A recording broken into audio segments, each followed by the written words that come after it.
Hey guys, Cdrama Invasion here. Welcome back to another Cdrama update and a roundup on the past 2 weeks in Cdrama land. We haven't done these in a while, and since then it's become August, so loads of new dramas, lots to talk about, and I have some updates for you at the end of the video for Zhao Lusi Livestream highlights and updates.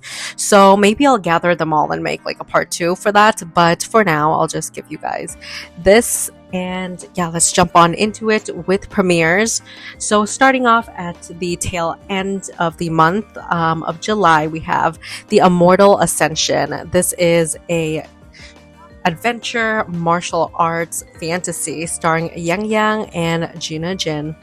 This is actually so much fun. I've been watching it, and after I kind of got used to it, I thought it was quite refreshing.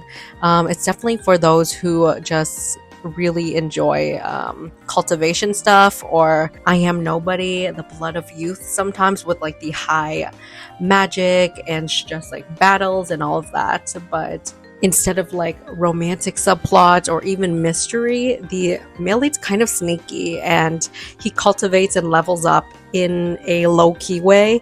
And I think that's really fun because he doesn't let everybody know like, oh, he's all heroic or anything. Like sometimes he is, and then other times he's ruthless and willing to do what he has to get to where he wants.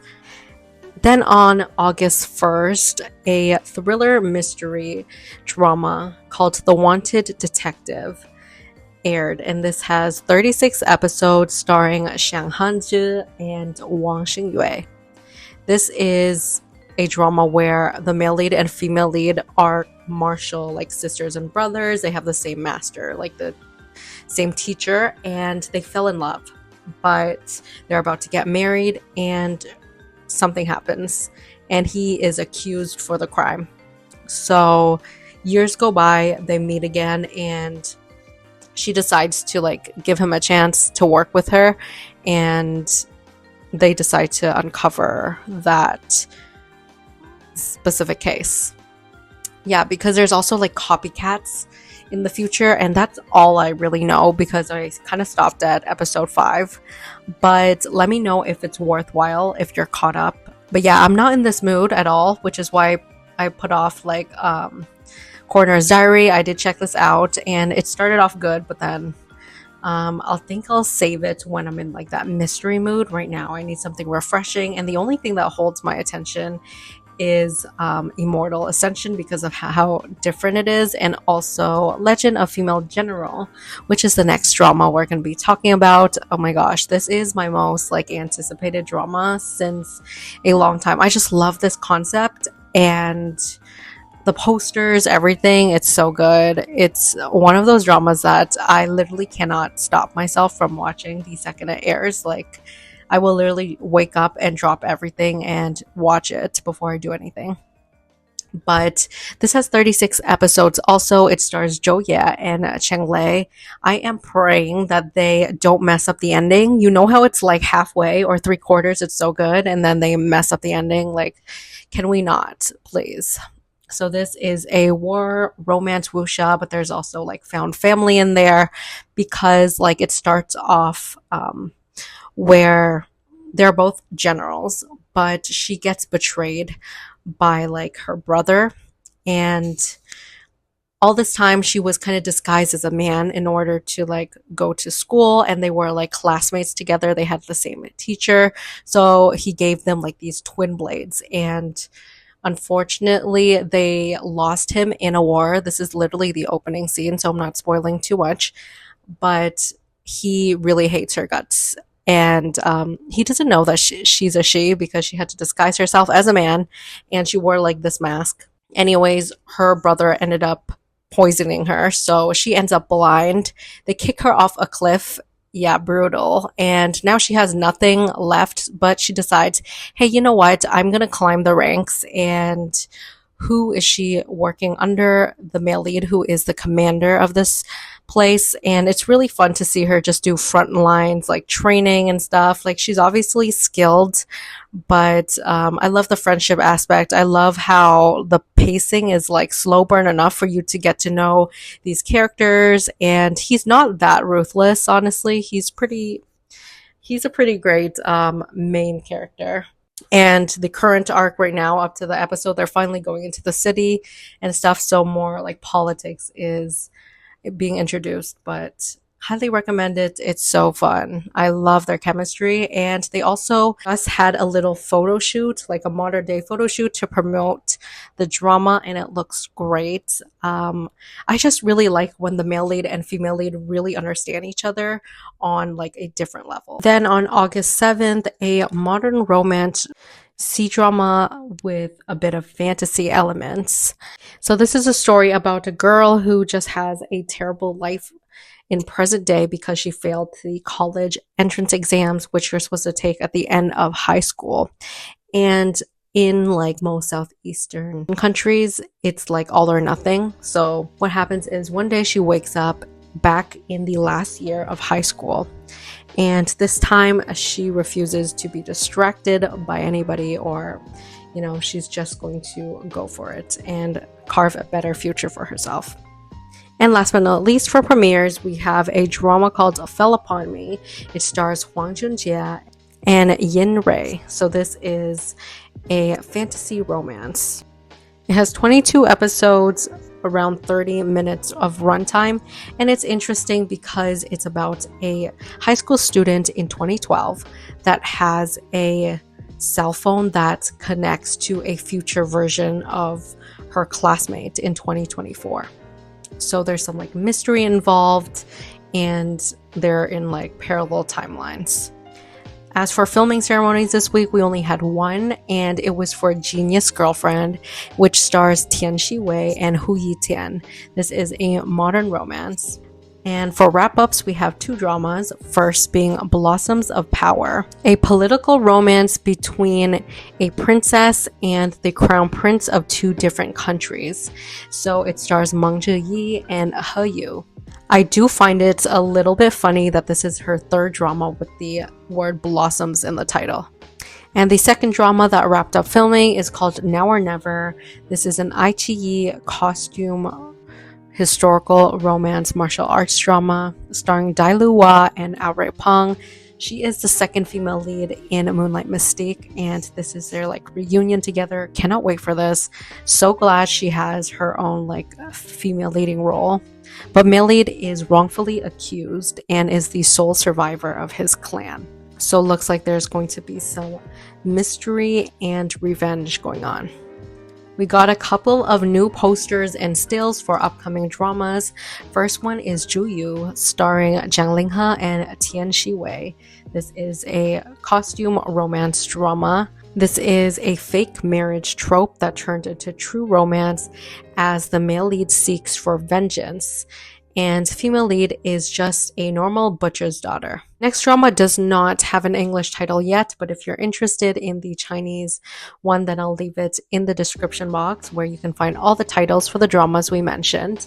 But this is a martial arts drama, and it has fantasy elements, no romance, just adventure and friendship between an unlikely leader and a group of outcasts and oddballs trying to make it to cultivation.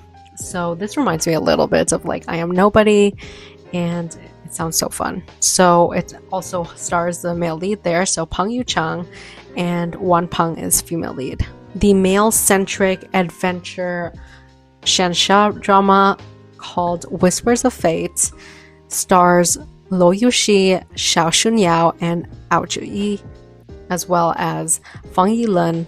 Has reached 2 million in reservations, and they released a new posters for it. Then the last two posters are for rumored dramas that will drop next week till the second last week of August. So first one being Moonlit Reunion, starring Shu Kai and Tian Xiwei. This is a drama that is gearing up for premiere. It is a rom-com mystery. Then the next one is When Destiny Brings the Demon. This stars Chen Feiyu and Wang Yinglu.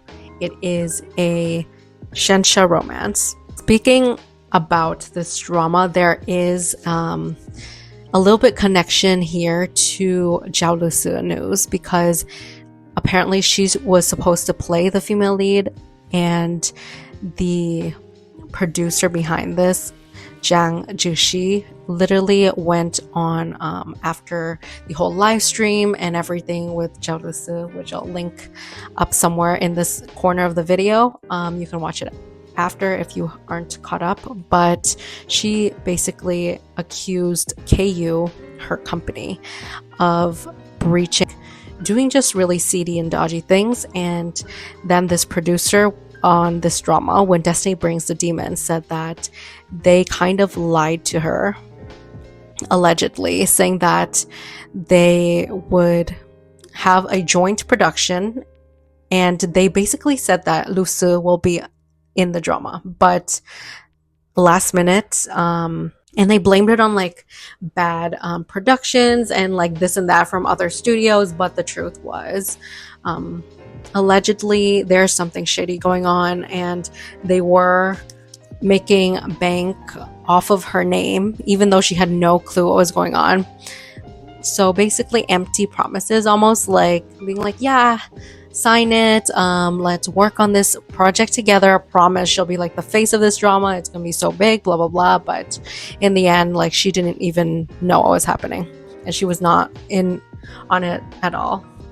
Then we also have some other updates, which is she's been on another live stream. So maybe I'll make a video with all those highlights because they're pretty long, and she does have lots of good talking points and stuff. But she recommended like a bunch of things, bamboo mushrooms on her lives, like tea and stuff, and they all sold out. And yeah, that's just saying how her influence is so big still, and so far public reception has been on her side. She says that these live streams and everything she's doing, even if it's on her personal account, because she's under contract with them, so everything that she does that's like online, social media, any appearance at all, they will take a big chunk from whatever she makes. So she tells everybody, like, do not send her flowers, roses, or any of those like cute donation like flowers and stuff on live stream, because it goes to the company. She just is there to tell people the truth. And yeah, she's still stuck in this contract. Is quite legally binding for a couple of years. So it is so funny though that she's just literally doing it in front of their faces. It's like, okay, like, can we do something? Either break the contract, or I don't care, even if we're still in contract, I'm still gonna say what I gotta say. I gotta speak my truth, and more power to her. So last but not least, let's wrap it up with some rumors for pairings of drama actors and actresses in upcoming dramas.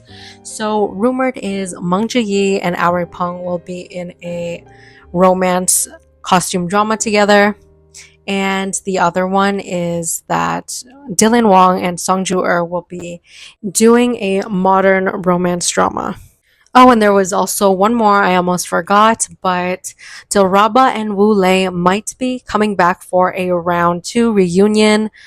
They were in the Long Ballad together, and apparently the author of The Double the Glory is trying to produce a new drama, and they're looking at these two as the leads. So The Double the Glory, very, very high dramatic melodrama. I mean, I would love to see them back together and just like see how much their acting improved since then. And it's been a while since I've seen like Wu Lei in a costume drama. So if it's true, excited for it. Let me know your thoughts on all the currently airings and which one you recommend. C-dramas, K-dramas, J-dramas. Honestly, give me anything you think is interesting.